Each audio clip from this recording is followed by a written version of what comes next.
আমি যেদিন থেকে পার্টি করি কোটি কোটি মানুষের সাথে কাজ করি, এবং আমি একবার নয় হাজারবার লক্ষবার বলেছি যে আমার পরিবার বলে কিছু পরিবার নেই। আমার পরিবার হচ্ছে মানুষের পরিবার, মামাটি মানুষের পরিবার।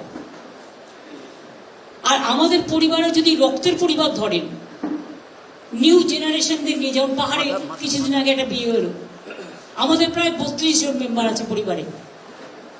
আমাদের কেউ কিন্তু এরকম নয়, এটাতে সবাই খুব মুগ্ধ।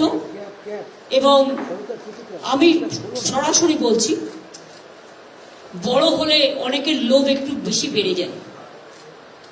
পরিবারটাকে বাদ দিয়ে যে যার খেলা খেলুক। আমার পরিবারের ও কোনো মেম্বার বলে আমি মনে করি না। আজ থেকে আমি সব সম্পর্ক, শুধু আমি নই, আমাদের রক্তের পরিবারেরও যারা আছে, মামাটি মানুষের পরিবারেরও যারা আছে, সমস্ত সম্পর্ক ওর সাথে